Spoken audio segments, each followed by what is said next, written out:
Hey, Joseph, what's happening? Hey, bud.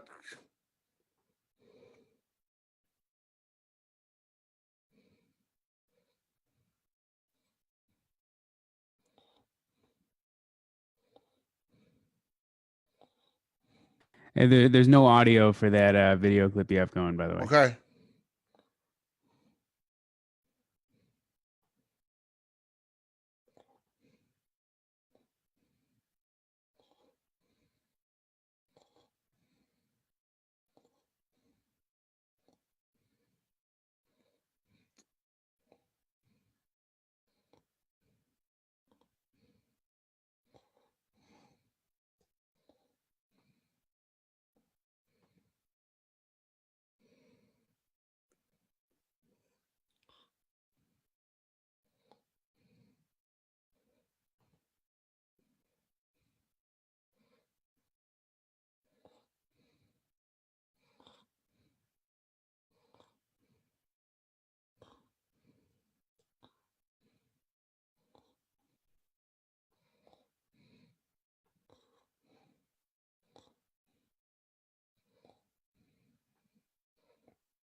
We are live. How's everyone today? I'm good. Good, Jay. How's it going, bud? Thank you, ladies and gentlemen. Thank you for joining our webinar here. Today, we are so honored to have Mr. Jay Sollenberger. Those of you who don't know Jay, Jay has he's played lead with Rich, Stan Kenton, Woody Herman, but he's mostly noted for his work with the band Chase, led by great trumpeter Bill Chase. Jay, we are so honored to have you. Thank you so much for taking the time out of your day to do this, my friend. Thank you. It's an honor to be here and honor to be asked. So, Jay, why don't you give us a little bit about your background as far as how'd you get the horn in your hand? How'd you start and all that good stuff? Well, third grade was when I started on cornet, and my father was a music educator at McPherson College. I was born in Fort Wayne, Indiana, but I don't consider myself a Hoosier.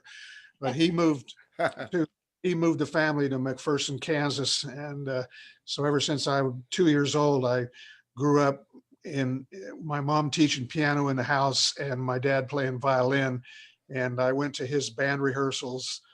And I was fascinated with the sound of the trumpet. And so he brought home one of the college-owned cornets in third grade, and I started taking private lessons with Irvin Wagner, who was also from McPherson. Irvin is quite well known as a trombone teacher. He got his doctorate at Eastman School of Music, and he's still teaching, if I'm not mistaken, at Norman, Oklahoma, and has one of the world's largest trombone choir. And he does something fascinating. He can play the trombone and the spoons at the same time. And how he does, he takes his shoe and sock off and moves the slide with his toes and plays the spoon. And he got a novelty act that he travels around with symphony orchestras. And Bill Hartman, who used to teach at Southwest Missouri State University in Springfield, Missouri, saw the act live once, and his response to it was, "I can't believe it. It's the most incredible thing I've ever seen, but you have to ask yourself why." That's funny. But that was my upbringing in McPherson, and I had a wonderful junior high band director named Les Sperling, who was a military man, also a trombone player, and he marched the band in an annual May Day parade, and we played Swinging on Parade. And by this time, I had switched from cornet to trumpet. And then in high school, I had a trumpet teacher who was a band director named Bryce Ludy, who taught 13 years in McPherson, 3 of those for me in my sophomore, junior, and senior year. He introduced me to the music of Stan Kenton, and we actually went to hear the band. This was back in 1967 and 68, and we heard him in Manhattan, Kansas, and we heard him in Wichita. And there was a Barry sax player named Earl Dumler on the. This is about the time of the D. Barton albums, Jazz Compositions of D. Barton, which featured the trumpet work of Jay DeVersa. And of course, now Jay's son is well known in the trumpet work. So I was introduced to Stan Kenton in high school, and then I went to college at Wichita University and studied with Walt Myers, and he did a good job with orchestral training, but they didn't have a jazz program. And so I was working with pianist Newton Draper on weekends and playing dances on weekends. And we'd have brass choir on Tuesdays and Thursdays. And we got the idea to add saxes and rhythm to brass choir on Thursdays. And that's how Wichita got their jazz program started. And back then we couldn't say the word jazz in the music building, but it's a 4-letter word. But now everything's fine. They have a fine jazz program now. Then 2 years there, and I went to North Texas State and played in the 2 o'clock. I auditioned as lead player in the 2 o'clock, and Ashley Alexander was the director of the 2 o'clock band. And this is before he recorded all his wonderful stuff with Frank Mantooth arrangements.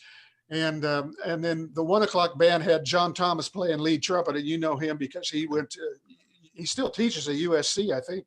Oh yeah. But anyway, John was playing lead in the 1 o'clock, and a guy named Day Kelly decided he'd leave school halfway between the semesters in the fall. And so I got to play. There was a shortage of trumpet players, if you can believe that. That's not unheard of today at that time. And so I had to play jazz in the 1 and lead in the 2 at the same time. And that's probably the only time that's ever happened down there. But it was a lucky thing for me because it got me two idioms going for myself. And there's a funny story. I'll tell you how green I was down there. I was in the middle of a trumpet break, beginning a solo, and I folded the time, and it derailed the whole band. And John Thomas turns to me and says, "You know what you just did? You just folded the whole band." John, yeah, that sounds like John. That's John. And but I learned a lot playing with him because he was a great player. He could also play drums, and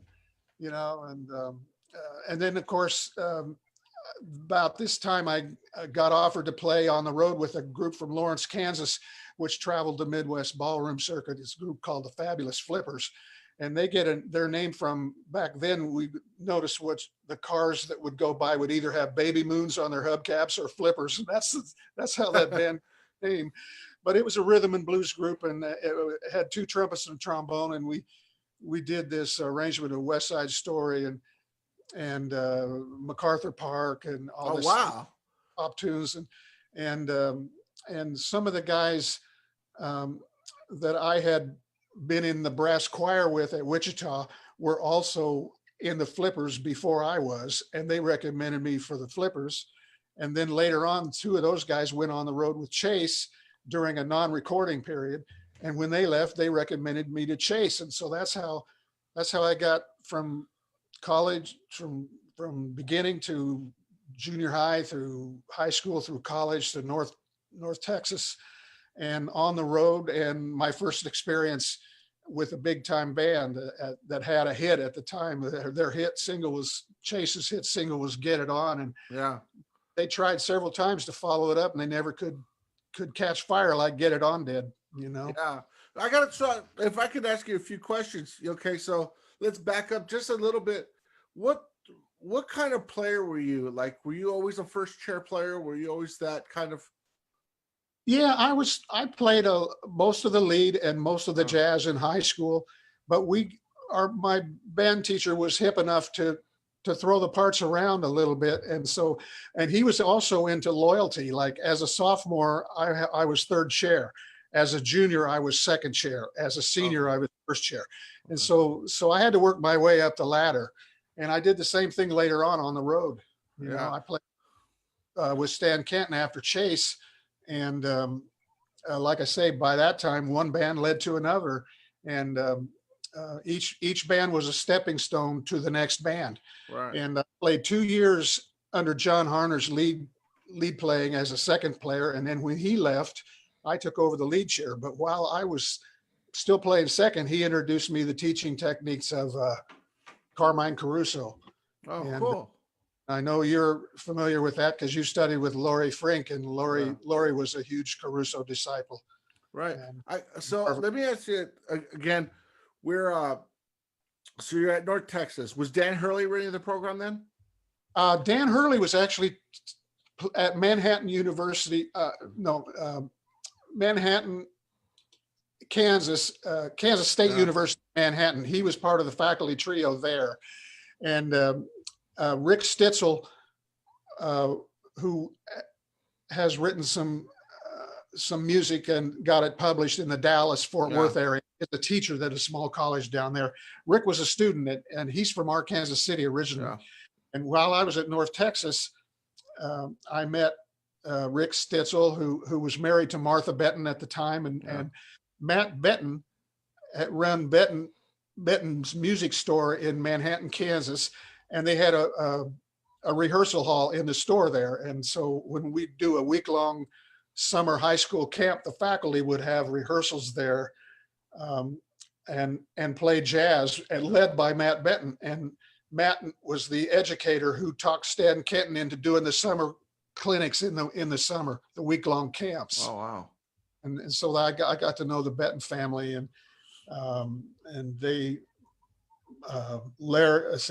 Rick Stitzel and Martha are now divorced, and they have an adult son, but he never remarried. And I think she ended up teaching high school music in the north side of St. Louis, and I think she still lives in St. Louis now. But so I was going to say, so can you tell us? So you're doing this gig with the Flippers. You're earning your stripes. You're earning your reputation. Now you get the call for Bill Chase. What was the audition like? Can you tell us what the audition for that band was like? First of all, there's no audition. You just are recommended from one player to another, and then they try you out for about 2 weeks, kind of like they would do at North Texas. Yeah. They would audition you, and then they'd try you switching chairs and see whether you're better as a jazz player or a lead player. And then I was hired to be a lead player of a 3-man trumpet section that would back Bill Chase up as a soloist. But the way Bill would write, he would write 8 bars of lead for himself. Then the second player would take over lead. Then the third player would take over lead, all in the 8-bar phrases, well written. So the top 3 voices and even some fourth trumpet lead, we all got to play some lead and we all got to share in the solo work. So it was really a band that featured everybody. Yeah. And in the original band featured different players on vocals too. Oh yeah, I saw that. So I'm trying to figure. I mean, you're in one of the, and you're, for all of us, who are big fans, have been influenced by Chase, myself included. You're in this band that every trumpet player in the world wants to be in, and so you're about 20, 21, 22, maybe. 1973 was when I joined the Chase band. I was 23 years old because I was born in 50. It's kind of easy to keep track. But you got to remember, even back in 68, that's when the band was first formed. Oh, wow. And they would play Get It On and nobody would dance to it. And then it became a hit on the radio and people would dance to it. So the airplay on the radio made that band successful. It wasn't, even though Bill was a fantastic writer and trying for that hit, he was very lucky that he was successful with that one hit. They just weren't able to follow it up with a second hit. And all the other albums that followed were great musical composition and amazing writing for instrumental music. In fact, Chase had 3 audiences. They had an audience of trumpet players. They had an audience of popular music fans from the hit tune. And then they had Woody Herman fans who remembered Bill Chase as a player with Woody Herman back in the mid-60s with that wonderful band that had Phil Wilson and Sal Nistico and Jay Canna in the band. And Bill would write for that band too. And so you could see the similarity in his writing for Woody there was a similarity in his writing for Chase, and that's what people would notice, So Jay, can you tell us what your first week was like? Because that's going. North Texas, that's your proving ground, but can you help us debunk the myth? It wasn't just 4 guys playing as loud as they possibly can. You had to be a very fine player to be in that band. You had to be strong enough to play lead. Yeah. And if you didn't have endurance, by playing every night, you would get a little bit further and you would build it up. In fact, we would organize 5-month tours twice a year. And before each tour, we'd rehearse for 4 or 5 days, almost a week, not quite a week, 4 or 5 days of rehearsing, both afternoon and evening. And there was one rehearsal that the original band was in Vegas, and then he moved to Chicago, and he lived, I think, on the 23rd floor of a high-rise apartment building on Michigan Avenue in Chicago. And that's in April of 73. That's when I hooked up with him. And we rehearsed at Universal Studios in Chicago. And one morning we'd been up all night rehearsing 8 hours. And at 8:30 the next morning, here we are still going, just totally wiped out. Wow. And Bobby Lewis, who was first call studio player, and a bunch of guys walked in at 8:30 to warm up for the 9 o'clock session.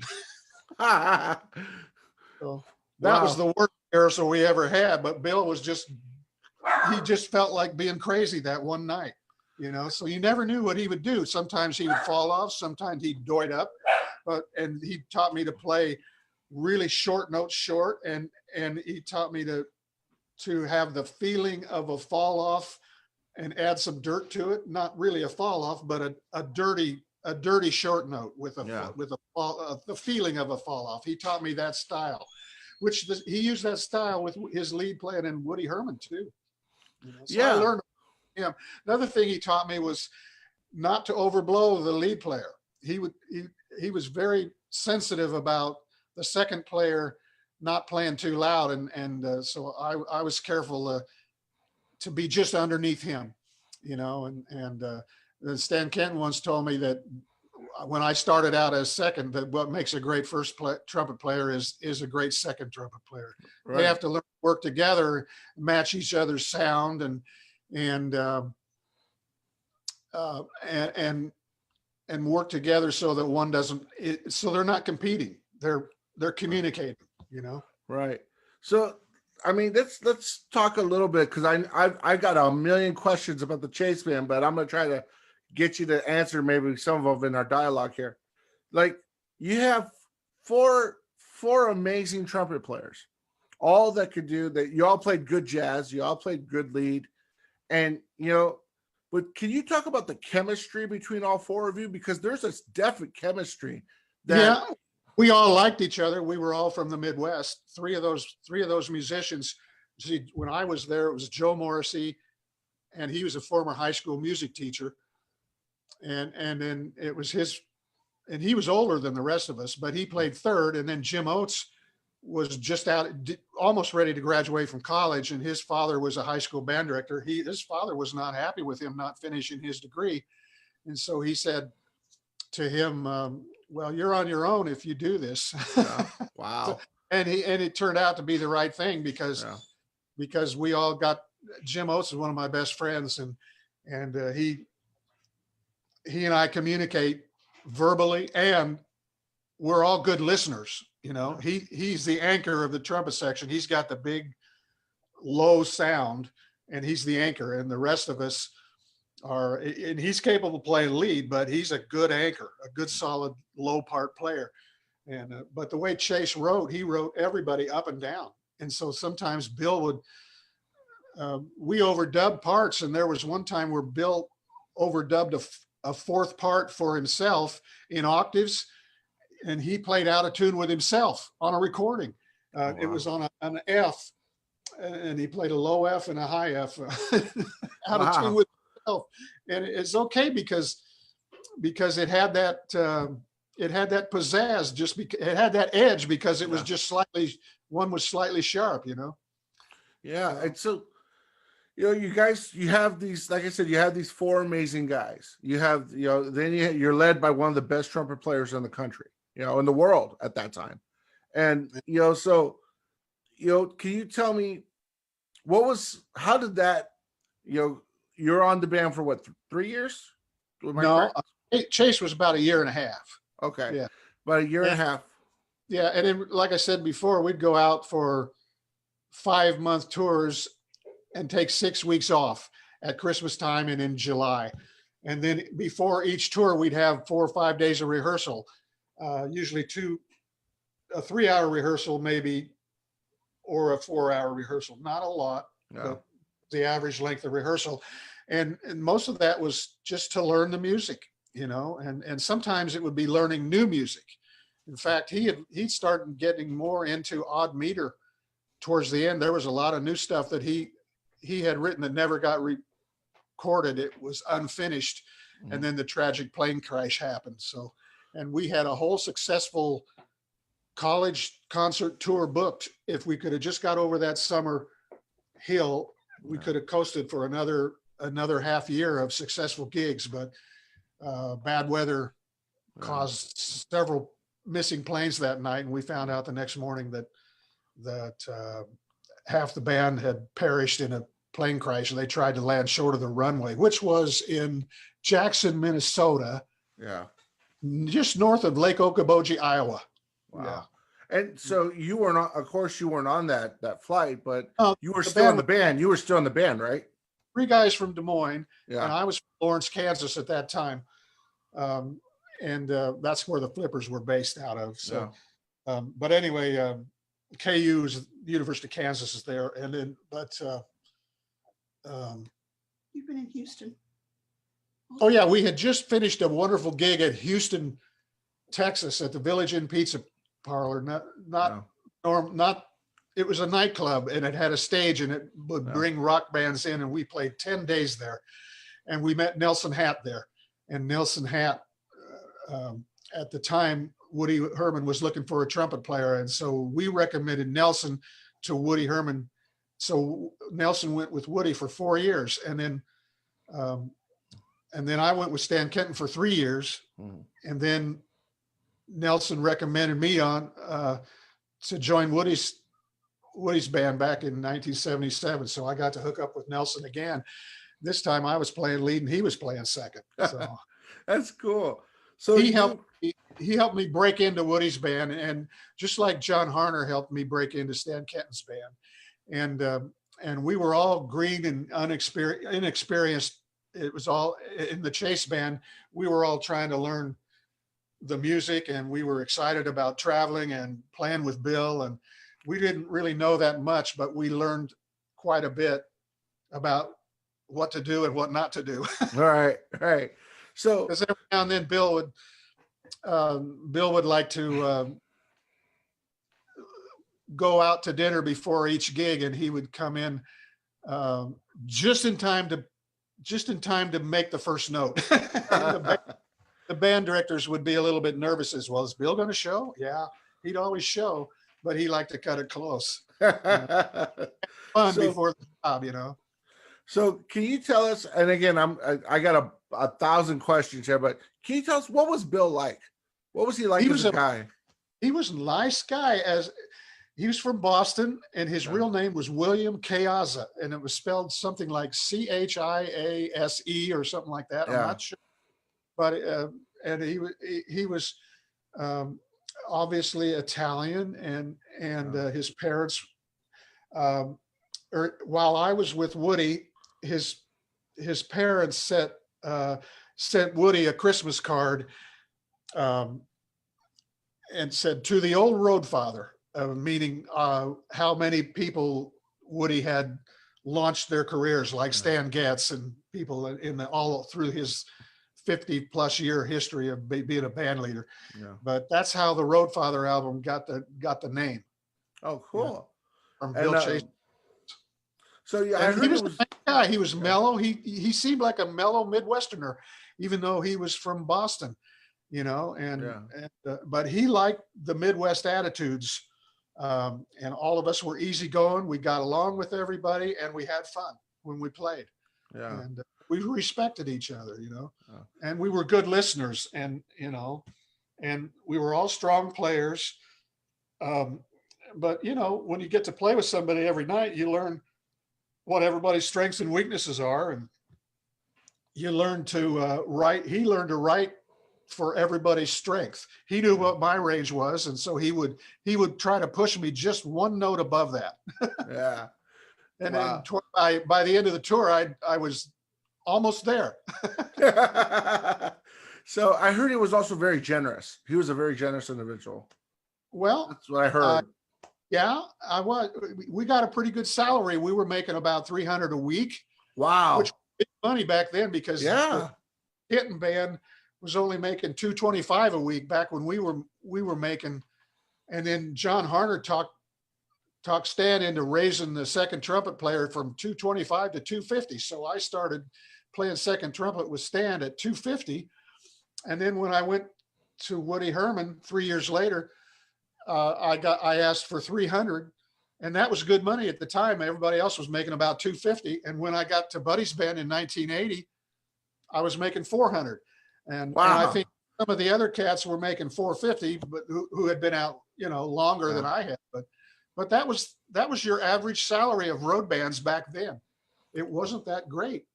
And you had to pay your own expenses, right? You had to pay your own expenses. It was Stan would pay part of the hotels, and Bill would pay all the hotels. Oh, so we stayed at a hotel in Chicago when we were rehearsing, and Bill paid for the hotels. And so that's how generous he was. Yeah, that's great. So let me ask you. So you know, the unthinkable happens. You know, Bill leaves you, and so you know you're with Stan Kenton. You're with John Harner, and you're with Kenton for 3 years. Am I correct? 2 years as second trumpet with John Harner, and then 1 year as lead trumpet. And John recorded "Send in the Clowns."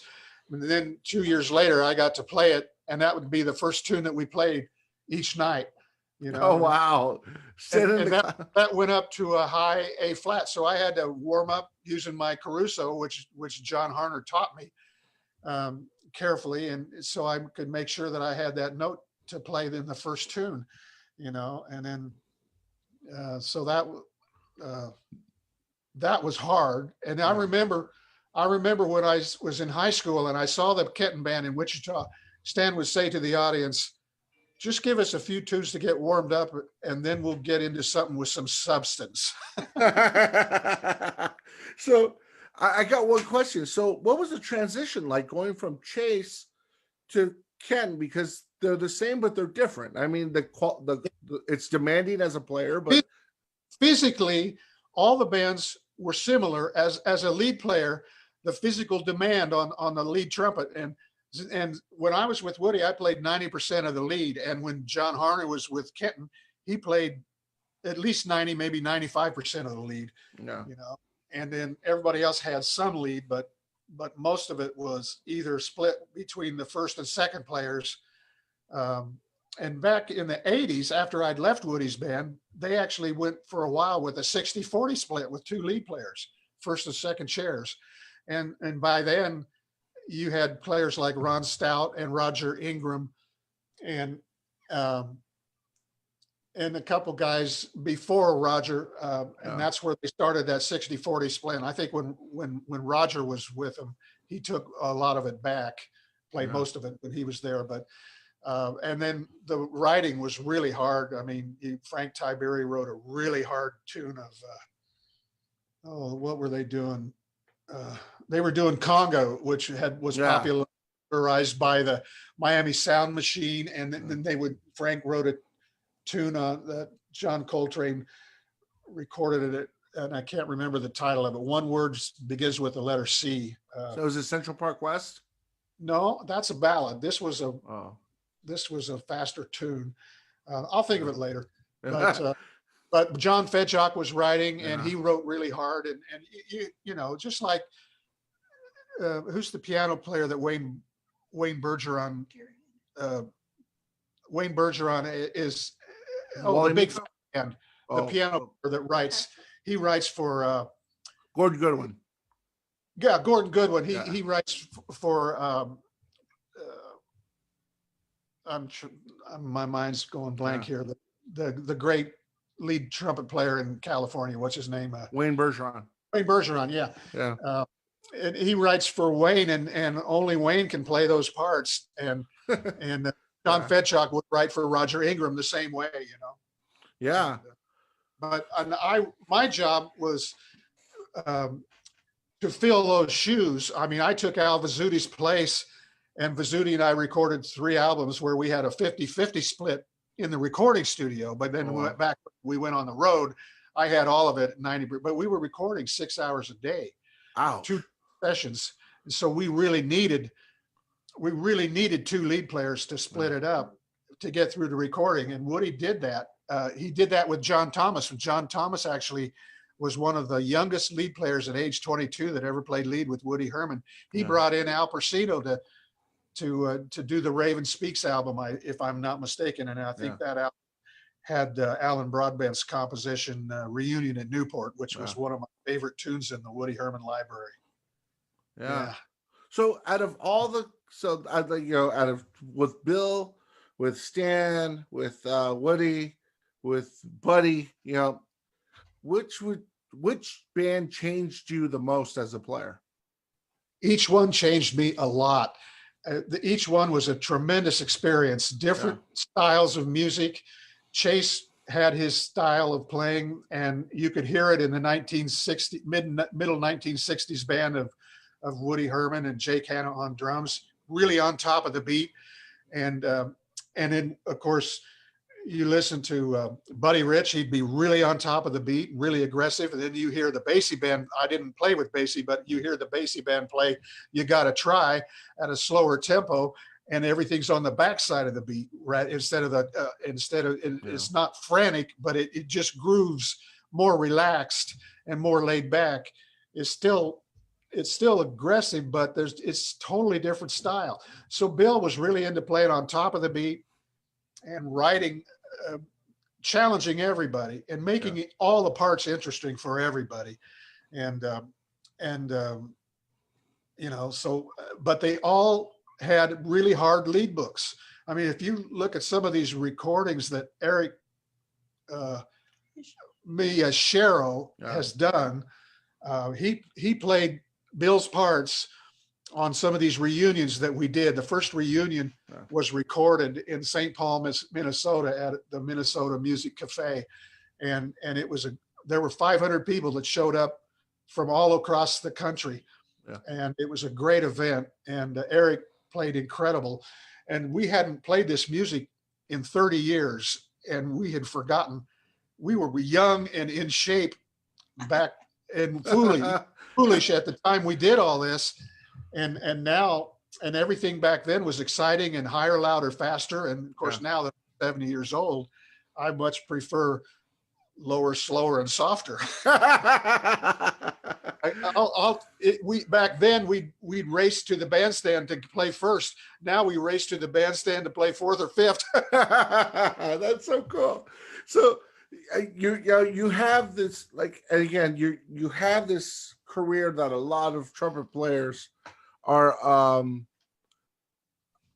a lot of trumpet players are just, that it's just a dream, to play with all these great bands and to do all this play all this great music. So can you talk to us about what happened? Now, a lot of people think, and this is for the younger cats, Jay, and remember, I told you, this is more for me, I'm more into the educational. Jay, you have, when you come back home to Kansas City, you have a huge name behind you. You have a huge name. Yeah, but Kansas City's a funny place. It still took me two years to break into the scene. And even when I started breaking in, I was playing third trumpet or fourth or fifth. And maybe as a last minute sub, I could play some lead. I had to work my way up because those players were already established. They'd been doing this for decades. And I was just breaking in all over again. And there's a right and wrong way to break in. You have to break in politely. And, you kind of have to show up at the club and sit in and only play one or two tunes. Don't stay up there too long or they'll think you're hot dogging. Yeah. And then if you're going to sit in a rehearsal band, just play what they ask you to play. Don't show off. Just if it's a solo, play it musically. Don't play too much flash, and then if you have the right attitude, everybody's going to say, yeah, this guy's all right. And then you can work your way up. It took me several years just to move up from third to second to first. And then I got to do some Broadway shows, and you worked in Vegas playing shows. So the Broadway shows around here usually only last a week. Once in a while, 2 or 3. We did when Annie was popular, we did it for 7 weeks. And that year I made more money than I'd ever made as a professional trumpet player. And it was only $17,000 in 1 year. And so, and then the very next year I made 10,000. Next year I made 9,000. Next year I made 8,000. I said, oh, so this is how it's done. That's great. So you're not going to get rich playing music, but you're going to have a lot of fun playing with a lot of people who share your passion for playing together. And playing together involves listening more to everybody else than yourself and making sure you blend in and you don't take over with too bright a sound or don't fit in with too dark a sound. So I use a Bach trumpet to get the darker orchestral settings, and I use a Colicchio trumpet if I'm playing lead. And I can get light and dark qualities out of both instruments. But it depends on who I'm playing with as to which instrument I choose. And it depends on which horn I've been playing the most as to what tells me what horn to play with, So Jay, you're like I said, you move your way up the ranks. Your first call in Kansas City, from what Stan told me, you've been first call for like the last 25, 30 years. Yeah, and I moved up to first call probably after 4 or 5 years. Yeah. And then we were doing some recording and playing a lot of Broadway shows and doing and playing lead in the bands, both small and large, small, medium, and large. So I did that for a long time, but now when the Kansas City Jazz Orchestra, which is the group I'm playing with now, and I'm quite proud to be a charter member. This will be our 17th season. And Stan was a charter member in that when we started, but he started focusing more on his own groups. Sons of Brazil is a Latin group that he's really passionate about. And then he's done a lot of solo albums with different themes, but he's a great player. And by the way, I should thank him for putting me in touch with you, Joe. Oh, so, I thanked him already. I'm going to send him. I'll give him a call. I'll give him a call. We hook up once in a while, and he's probably working as much as anybody in town with the jazz, with the jazz idiom. Hey, if you don't mind, I got to take a quick bathroom break, and I'll be. That's okay. That's okay, guys. That's okay. That's okay. That's okay. This only take 2 minutes. That's okay, Jay. I totally understand. So all of you out there, I'm getting questions to ask Jay. So if you guys have any questions for Jay, I'm going to do something I really haven't done in the past. I'm going to, so for some of you who are on the webinar who want to ask Jay a question, I'll go ahead and open the video feed. So you guys can face-to-face, if you guys want to do that, just let me know what question you have. And then we can go from there as soon as Jay gets back. This is kind of a first time I've had someone do this, so I don't really know what to do. I just want to thank everybody for joining us. I'm learning so much from Jay. I mean, he's one of the greats. And, I look at this guys as, these guys are living libraries. And this is your chance to ask the book a question, and the book will talk to you back. So this is just a really great thing. And I just want to give I want to thank all of you for joining me. I know that it's a tough time right now, but it's great for some of us to just take a break and talk music and talk about, some of the things that brought us joy in our lives. So yeah, it's really cool, man. So Jay had to take a quick break, which is totally understandable. And just let me, I'm checking Facebook and I'm checking the room here. So if you have a question for Jay, please let me know, and I will make sure Jay gets your question and he answers it. There he is. All right. So sorry about no, that's okay. You get to be 70, you have to do this more often. No problem, my friend. That's totally cool. So Jay, if it's okay with you, can I start asking you some of the questions I got? Absolutely. I'd be delighted to accommodate you however you want. I hope we get to play together someday. Oh, that would be amazing. Okay, Jay, this is from Charlie from New York City. He asks, hey, Jay, been a big fan of yours for many years. I would like to know who has the Chase book. Oh, that's a good question. Because when the plane crash happened, the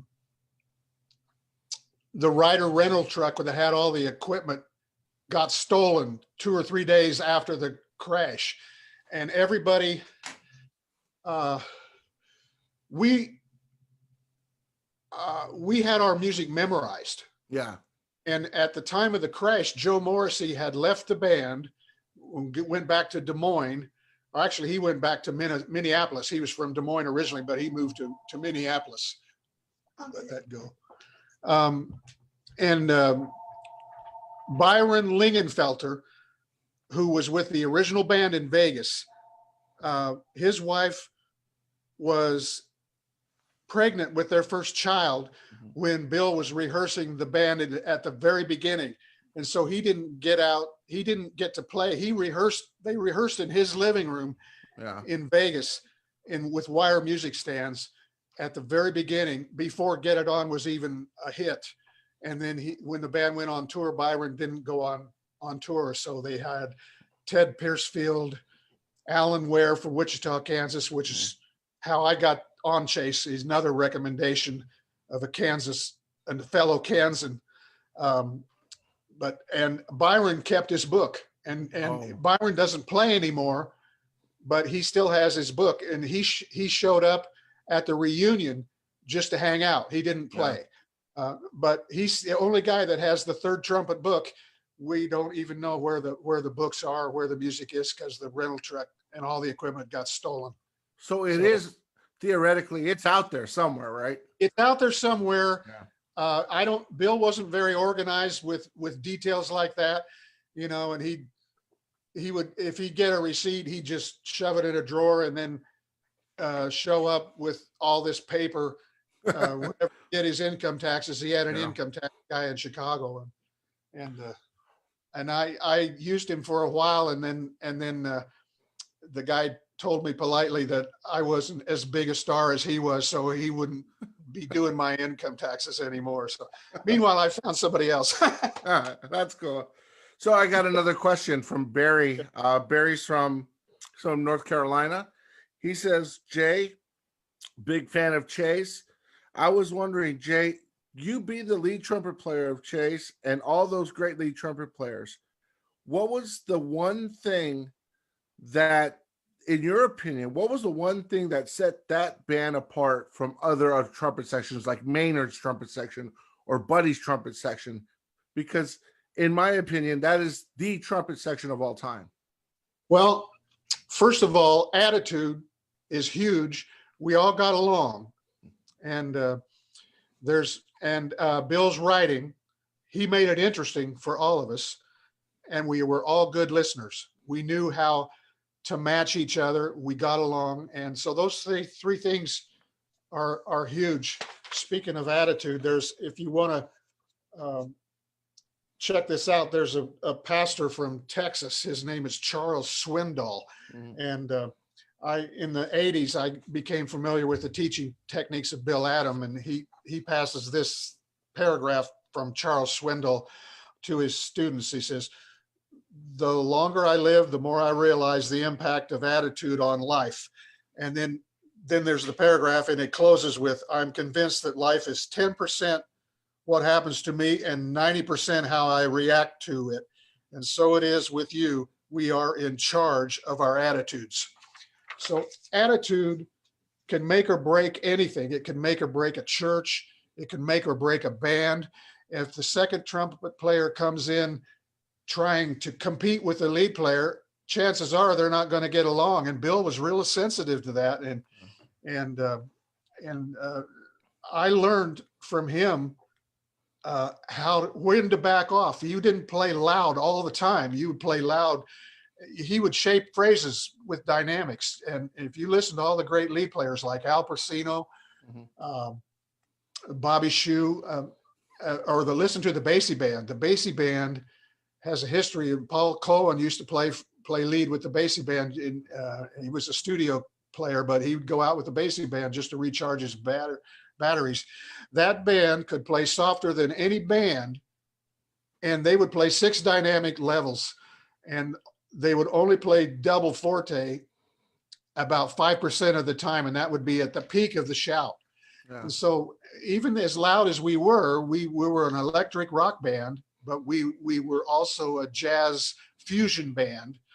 Bill acoustically would shape phrases and play certain notes short and style, and we would all blend in as a section, and he would write voices for the guitar and the organ, which would fill out what earlier in the 60s would have been the saxes and trombones, which gave us a foundation to shine.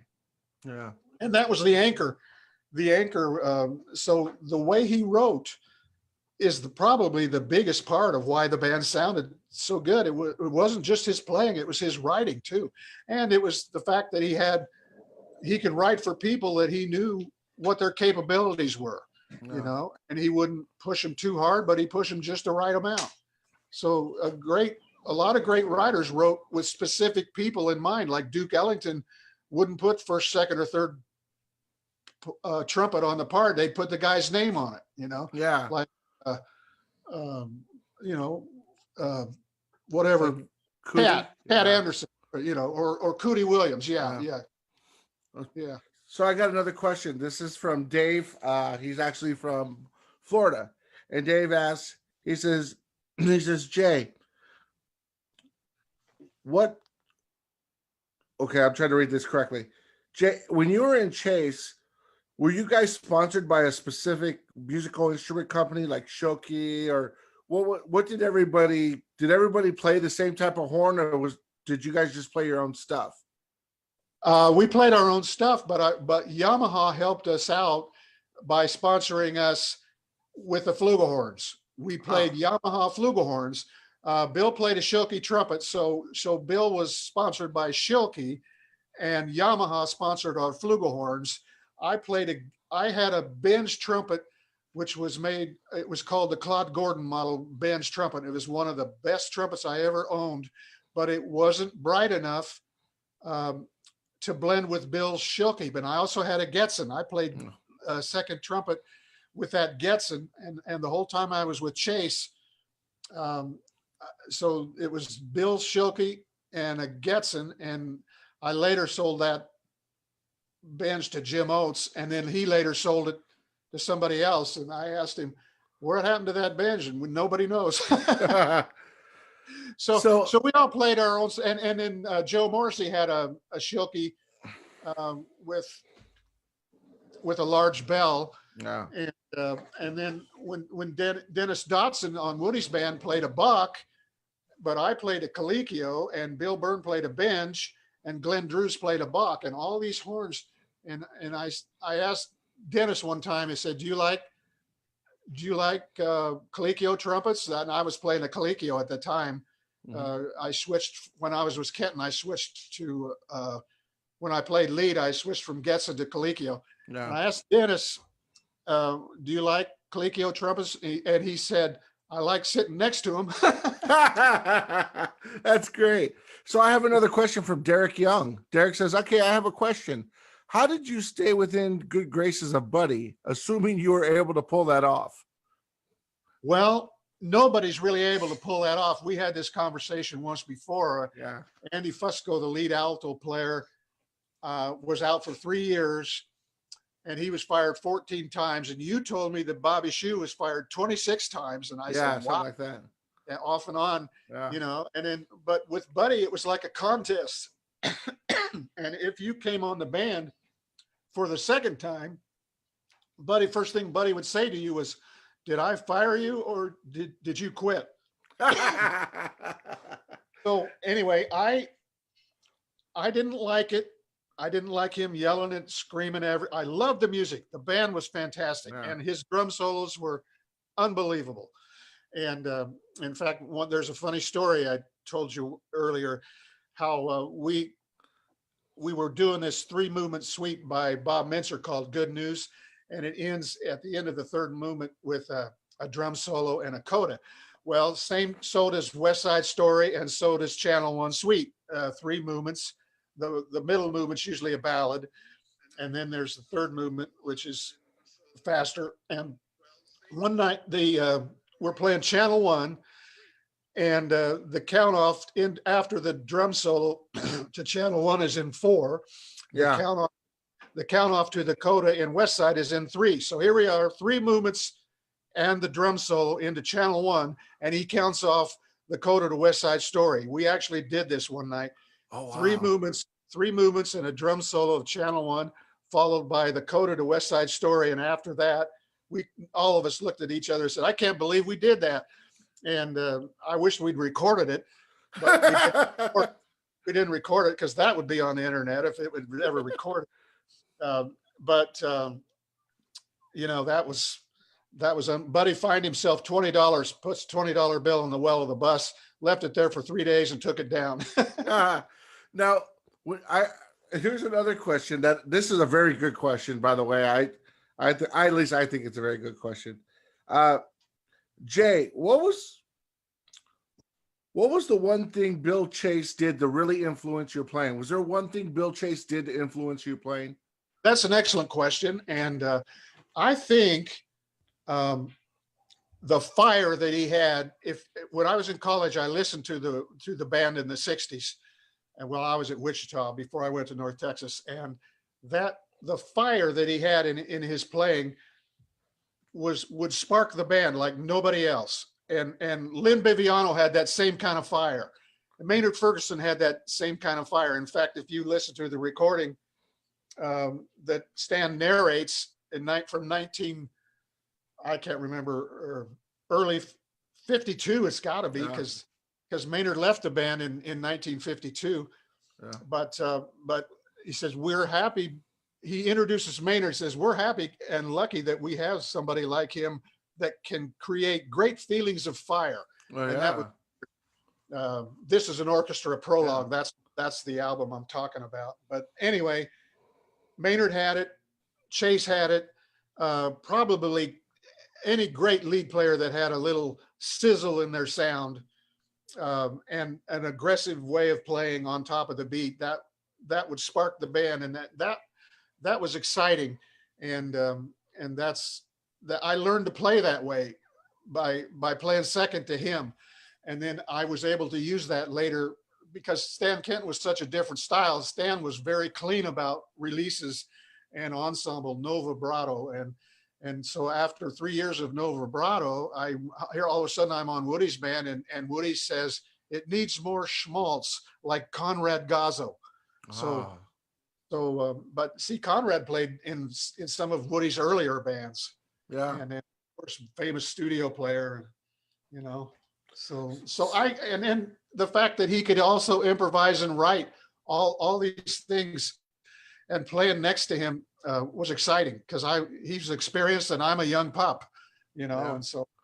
and so that was my first training into the big time, if you want to say it that way. Yeah. So I got another question. This is from Keith. Keith is out of Seattle, and Keith's asking me, Jay, how many unreleased tunes did Chase record but never released? Well, because they were unfinished, there were still tracks left to put on. Yeah. And so everything that was recorded, to my knowledge, and finished was released. Okay. But these that were unfinished were still in a sketch and rehearsal. Although we rehearsed in a studio, we didn't really record them. Okay. So we were just kind of getting used to what was to come, and we were excited that he gave us an idea. He gave us an idea of what was to come, and we saw it in sketch form. So wow, cool. That's really cool. Okay, this is from Bobby. Bobby's out of Chicago. Bobby's asking, Jay, who is your biggest influence as a player? Well, early on, Doc Severinsen was a huge influence. And then later I learned to appreciate Miles Davis. And later I learned to appreciate Clifford Brown. And then as far as lead players go, Al Persino, Bill Chase.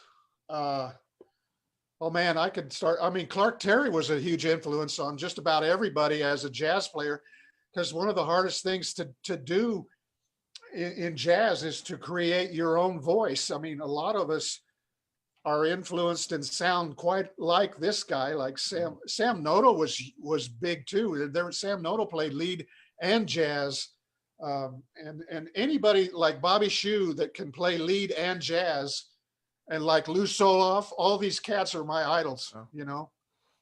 Oh, okay, cool. All right, so I got another question. This is from John. John is out of Nebraska, and John's asking, Jay, did you ever, oh wow, this is a good question. Jay, in all of your professional career, with all of your accolades and everyone you play with, did you ever have self-doubt? I still have self-doubt. I was brought up with perfectionist parents. My dad, they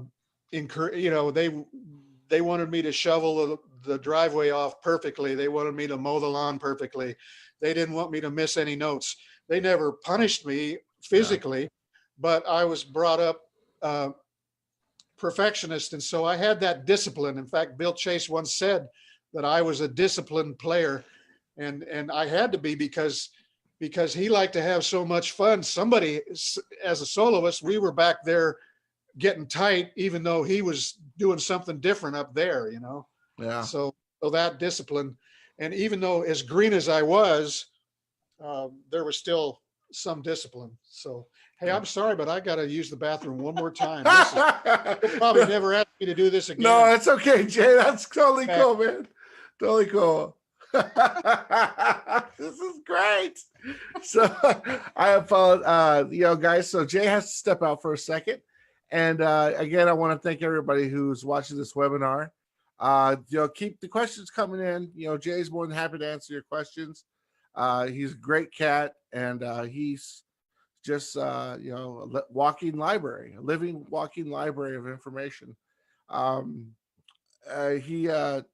see if I can get him to tell you the story about when it was Woody Herman, Stan Kenton, Buddy Rich, Maynard Ferguson, and Louis Belson all on the same card, and he was there that night. And so I'll get him to tell that story real quick. That's an amazing story. So I'll take this time and don't sorry. Remember, we have another webinar coming this Sunday, and our guest will be Mr. Peter Olstad. And Peter has played with Maynard Ferguson, Buddy Rich, Juan Gabriel, Enrique Iglesias. He's one of the finest players in the country and one of the nicest cats you'll ever meet. And he has so much great advice for people, learning to improve their own skills. You might want to catch that. That is at 2 p.m. Pacific time, 3 p.m. Eastern time. So if you want to go ahead and catch that this Sunday, we will have Mr. Peter Olstad. And then the following week after that, we will have Mr. Dan Finero. So that's going to be a great, so you won't want to miss that. And then, and so we'll wait for Jay to come back, and then we'll go from there. Again, keep your questions coming in. I mean, Jay's really, really open about answering questions. And like I said, I've never had a guest do this before. This is kind of a first time for me, so bear with me. And but hey, man, I can sit and listen to this guy all night. And want to thank you guys again. Jay, you're back. I am back. All right. Sorry about that. I'm going to have a potted plant next to the bandstand on my next gig. Okay. So I got another question. This is from my buddy Roger Wood in Los Angeles. He asked, Jay, do you know Phil Driscoll, and have you ever worked with him? I know the name Phil Driscoll, and I don't believe I have ever worked with him. But remind me who he is. Phil Driscoll is a gospel trumpet player. He's very famous. He's very famous in the gospel world. Oh. And so a very fine player. I think he's an Adams student too. I believe. Yeah. I'm not sure. Don't quote me on that. I'll have to Google some of his recordings, I guess, because I'm sure he's great. Anybody that's an Adams student is great, in my opinion, because for one, they have the right attitude, and Adams spends the right amount of time necessary as a great teacher. And I understand you're a great teacher. I can just tell. I can tell just talking with you, you're a great teacher and a great player, and would be fun to work with you sometime. But right now, work is kind of shut down. Yeah. So this is for everybody at home, Jay. Can you remember the story you told me about the time it was Kenton, Maynard, Woody, and everybody on this? Can you tell me about that night? Who were you with, and what was that night like? It was a jazz festival in the afternoon in the summer at Saratoga Springs, New York. There were 6 bands. There was Harry James, Count Basie, Buddy Rich, Stan Kenton, Woody Herman, and one other band, and I can't remember who the other band was, but we were all there listening. Each band played one set, and I was with Woody and Roger Homefield and probably either Bob Cozen or the guy from Wisconsin, Milwaukee. What was his name? You mentioned his name. Anyway, he was probably with Stan. And Stan played a great set, and Harry James followed him up the next. And before Harry even started his band, he said, "The band of the afternoon just played." Oh, And wow. it was a great tribute to the last band that Stan ever had. And oh, I can't think who was playing lead trumpet back then. My good friend Denny Brunk who's passed away now, but he's my age, and he and I were in high school together, and we were on the Kenton band, and then later he was on Buddy's band, and then later he was on Harry James's band, and very successful trombonist in the Los Angeles scene after he got off of those bands. And he moved back to McPherson and decided he got tired of competing.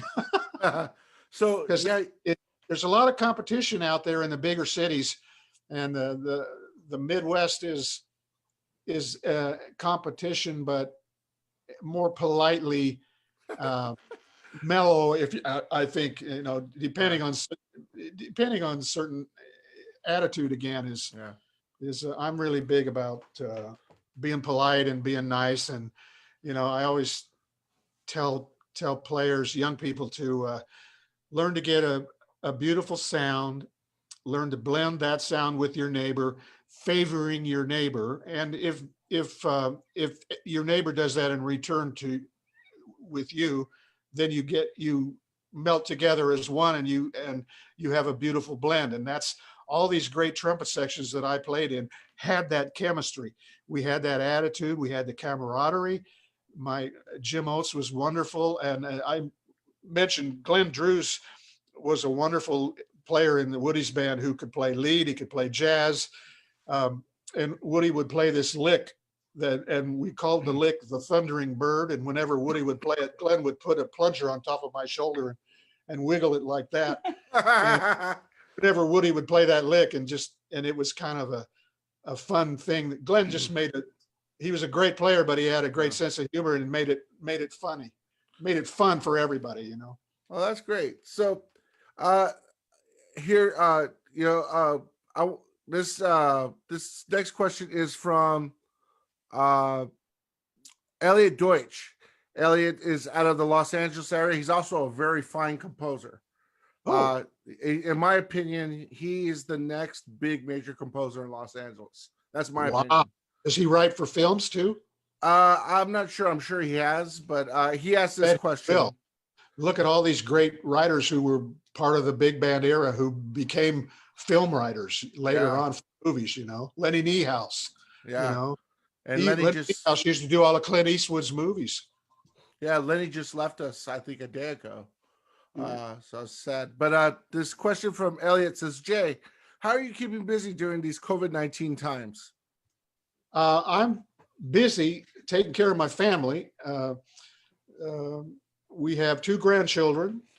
I have a son who's 35, and he works with special needs children, and he's got a 7-year-old and a 5-year-old. And so we try to do some FaceTime with the grandkids and with our son and daughter-in-law. And then I am in contact with my parents. They're in 95 and 96, and they're in one of the assisted living facilities here in town, and they're in very good health. And so we're just kind of staying at home, cooking and listening to music, watching TV. And I try to practice a little bit, but basically my last gig was March 3rd, and that was with the Kansas City Jazz Orchestra. And from then on, the very next week, it's been shut down. And most of the symphony players are doing some kind of Zoom like this, where they're in smaller ensembles. And so they're talking now about resuming in smaller groups, which means they have to totally reorganize what music they're planning to play. And then I would suspect that the Kansas City Jazz Orchestra will do something like that. We've already done some small groups within the band virtually. And then, but practice, this is a time to practice and stay in shape. It's just like if you had an injury, or if you had some health issues, you go through it and you take the horn off your face for a while, and then you start building it back, and you build it back with short practice sessions followed by short rest sections, not pushing yourself, let the air do the work for you and all that. So we're trying to stay busy and and then a schedule, the work is scheduled for this summer, but I have a feeling it's not even going to happen in the fall. I think things are going to continue to get backed up. So things right now are in the second phase of restarting churches and restaurants, which means it used to be 10 capacity. Now it's 50. Everything's spaced 6 feet apart, you know. So when we go out to the grocery store, we wear a mask. And when we practice, I try to make sure that I spray a certain direction so that I'm not spraying where my wife travels. Yeah, gotcha. When we're riding in a car, we try to roll the windows down and, you know, and just try to be aware of it, you know. I got It's the only thing that's going to save us. Yeah, I got a small comment from Jim German. He says, "Say hello to Jay for me with my regards." So we talked about Jim. Tell him right back at him. It was great to work with him for the short time that we did, and to know that he's an accomplished repairman with a lot of people's respect in the Phoenix area. That's terrific. So he found his calling for sure. You know, yeah. My son was going to be an actor, and he went to New York, and then he found his calling working with special needs kids right here in town. So we sent him to New York, and then he came right back in less than a year. I was going to ask you. So Jay, like I said, I got tons of questions. I'm just going to the stuff that you haven't covered yet, hopefully. This is oh wow, this is from Brittany. Brittany's a studio trumpet player out of Minneapolis. Very fine player. She asked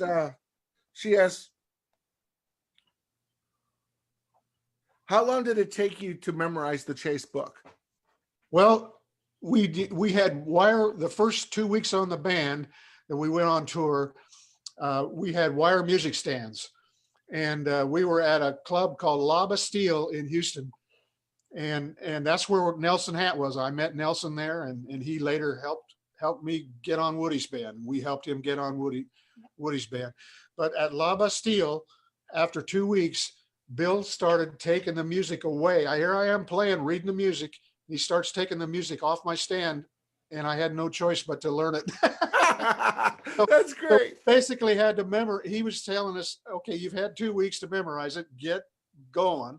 But he made it fun and funny. Like my first week on Woody's band, we were playing Caledonia. It has some real fast plungers, doo-wahs thing, and I couldn't figure it out. And I looked at Woody, and he's looking at me, going like this, get it together. Yeah.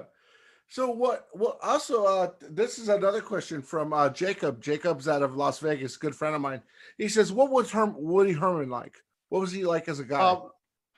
Chase was a lot of fun, and great player. Learned a lot from him, but he liked to have a good time, which sometimes the band would have it with him, and sometimes he'd be off all by himself having a good time. He might show up late to rehearsal, you know, and we'd all show up, and then an hour later we'd come back and see if he was still here. No, he would. So our rehearsals notoriously started late. And of course, Stan Kenton was very disciplined. Everything had the bus left on time, and Buddy's Rich was disciplined, left on time, checked out on time. And Woody let everybody fend for themselves. And he put pressure on you on the stand, but off the stand, he gave you the freedom to, and whereas like somebody like Buddy or Stan, you'd feel that pressure even if they were in a restaurant with you. Off the stand. So Woody gave you freedom to escape, but you had to do business on the stand, you know? Yeah. So I heard Woody was the type of guy that he wouldn't get too close to you because he didn't know if you'd last long enough. I've heard that from John Thomas. He said he wouldn't get too friendly with you unless he knew you were going to be on there. It took him about 6 weeks. In other words, he gave me a little bit longer than he would give most people, because he saw there was something there that I could maybe work up to. And after 6 weeks, he finally said, "You sound good." You know, I had no idea, but 6 weeks, it took him to warm up to me, you know. Wow. And it takes him, sometimes he makes up his mind really quick with certain people, and other times he'll give you the benefit of the doubt. So it just depends on. He had his pets. Bill Chase was one of his pets. Birch Johnson was one of his pets. It favored guys that he would like to hang out with, and kind of talk with them socially outside the band, and help them with whatever they were struggling with outside of music. He rode with you in the car. And he rode with us in a car one time when we took this is after I had left all the bands and I was living here in Kansas City, and we had just bought a new 84 Cutlass Sierra, and so here we are. I'm asked, one of the trumpet players left to get married, and I was going to be a sub, playing third trumpet, I think, which was a book I hadn't played before. And or maybe it was second, I can't remember. But Byron Strickling was playing lead, and Wow. And Mark Lewis was playing in the section. Of course, his father Cappy played on one of the earlier history of Woody Herman bands. And so I got to sub. That's how I met Byron Strickling. And on the way to the gig, Bill Byrne would always find somebody to ride with, so Woody wouldn't have to ride the bus. So we hauled Woody to the next 3 jobs, and my wife helped me drive, and she got a speeding ticket, small town in Iowa, and she talked the officer out of a ticket, and I told Woody, I said, if that had been me, he would have given me a ticket. And I said to Woody, I said, we didn't even have to use your name, Woody. And Woody says, that's no good. Then they throw you in the tank. That's funny. That's so cool. That's awesome. So I got another question. Like I said, I got a bunch of them here. So this one is from Patrick. Patrick is from Rhode Island. He's a professional trumpet player out of Rhode Island. He asks Jay, did you ever make a major mistake on stage with any of these name bands that you've been on? And if so, what did you do to kind of play it off? Like, did you ever make is there anything where you made a big mistake and you're like, okay, it happened, I'll just get through it? I think I was so focused that if I made mistakes, they weren't major. Yeah. But after I left the band, I remember sitting in with Gary Hobbs and a band from Portland, Oregon, and I was reading I was playing lead in the band, and I was reading one of the charts that I knew, but on 2 separate lines there's a 5-bar rest, and each line looks the same, and I skipped ahead a whole 8 measures, and the band wouldn't go with me. So I don't think that's one of the worst mistakes I ever made, but I don't think I ever made a major guffaw on the road bands. But here's a funny story. When we were recording the Roadfather album, we did it direct to disc, and which means we had to record a whole side, four tracks on one side nonstop with only 10 seconds between each track. By the time we got to the 4th track, we were pretty tired, and things were going really well. Al Vizzuti had this tremendous solo on the Fire Dance, which he wrote for himself. Wow. And then Mark Johnson had on the 4th tune, which I think, I'm not sure, it might have been that tune that you sent me of Sunrise Lady? Sunrise Lady, with featuring Bruce Johnstone and Birch Johnson and Dennis Dotson. But there was a fast switch between electric and upright bass, and Mark Johnson got tangled in the chords 2/3 of the way through the 4th take. And there was silence in the studio because everybody knew we were going to have to do the whole side again. And when we did it again, Al Vizzuti played even better the next time. And wow. We didn't do any more than 4 takes on any of those tracks. And each time Al got better and better. So Al was amazing. Al Vizzuti has the most respect of anybody I've ever worked with. He's just amazing.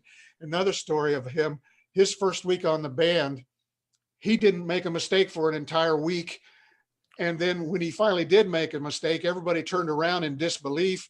And it turns out the part was written wrong and he read it right. Wow. But it And sounded like a mistake.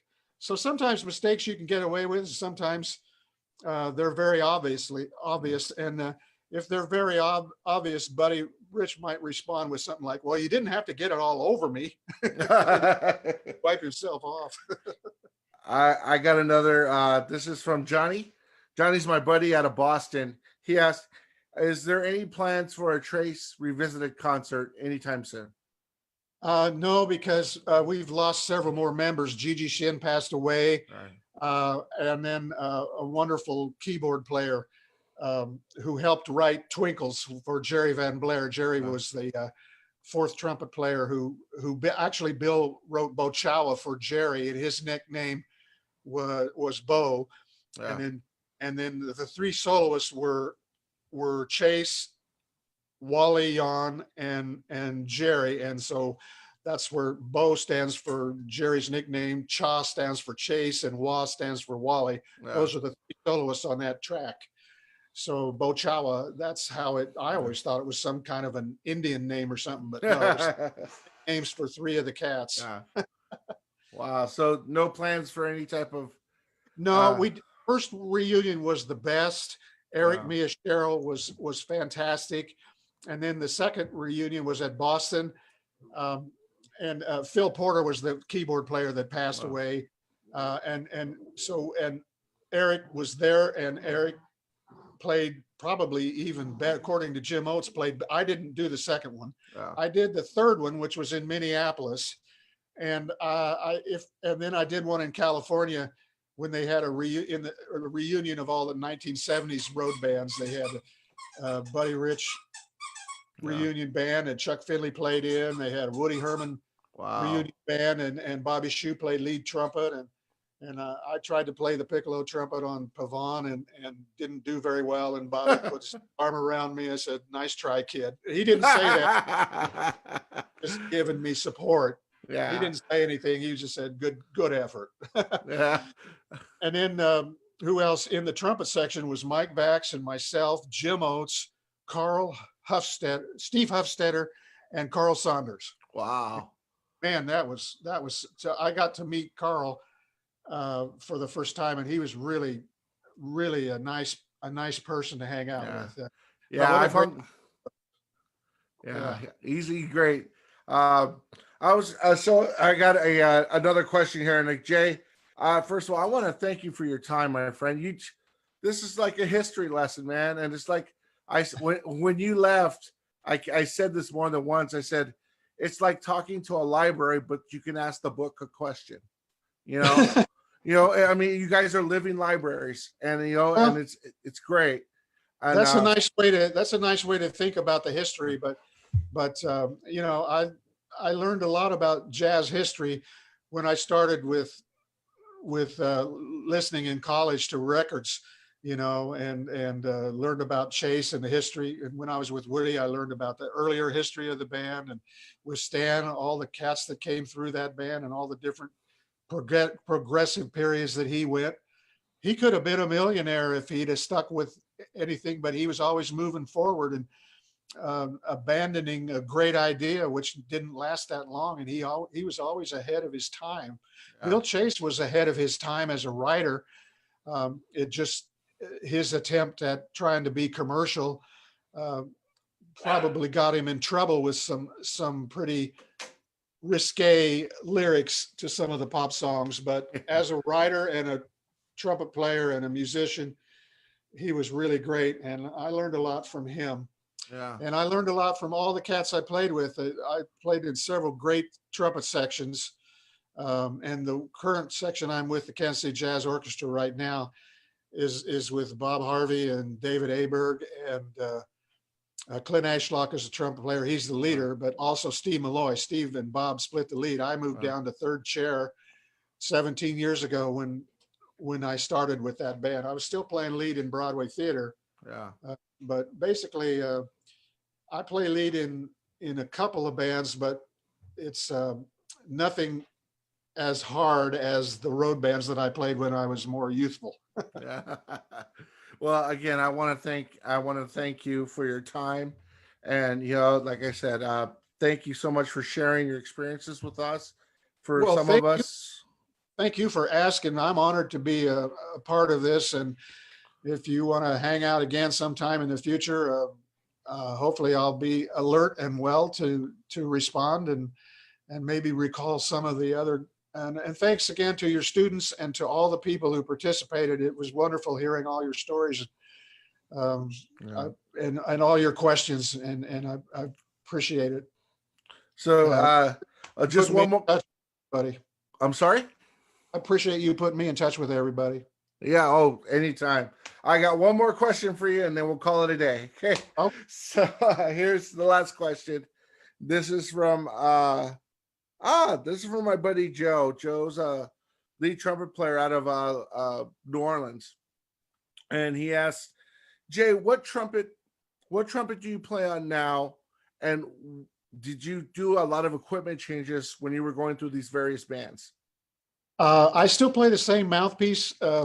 When I was with Stan Kenton, John Harner played a 13A4A Schilke mouthpiece, and before that I was playing a Bach 3C on a Getzen trumpet, and then I switched to a Provence mouthpiece, and now I'm still playing the Schilke 14A4A gold plated, and I have 3 of them, one with the 26th throat, one with the 27th throat, and then a copy of the 27th throat.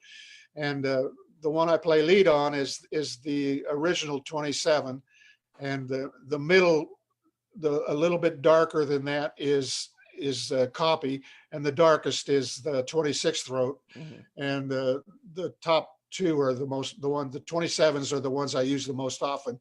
Played a Getzen trumpet for 2 years with second trumpet with Stan Kenton. Then I switched to Colicchio to play lead on. Stayed with Colicchio all the way through Woody Herman and Buddy Rich. And then in 1984, I got my first Bach trumpet, which is a Model 37 lightweight. And it has a richer sound. It's freer blowing than Colicchio, but the Colicchio has a beautiful bright. They both have beautiful bright sounds, and the Bach's darker than the Colicchio. And I can get bright and dark on both these instruments. And I also have a C trumpet that I use for orchestral playing. That's a 239 large bore, and I have a Getzen piccolo that I use for weddings, or lead trumpet that has a double of flugelhorn and piccolo trumpet, and I have a Queenon flugel. Wow. I believe that answers the questions. Well, Jay, again, I want to thank everyone who joined us today. Jay, thank you from the bottom of my heart for all your time, my friend. Hey, it's nice to call you a friend. I feel like we're acquainted and we're friends now, and we could play in a section together with the right attitude. How about that? There you go. So thank you everybody for joining us.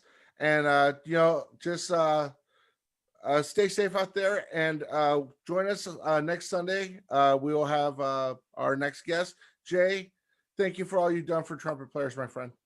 Thank you to all that participated, and thank you for this opportunity to visit with you. It's been a great pleasure. All right, Jay, well, you enjoy the rest of your day, and tell Patrice thank you so much. All right, and stay safe and wear that mask when you go out in public. You got it, buddy. No, you can't do it when you're playing trumpet. Next thing you know, somebody's going to invent a mask for a trumpet player. Maybe. And he'll get a patent on it and make a lot of money. There you go. All right. See you later, Jay. Thanks, Joe.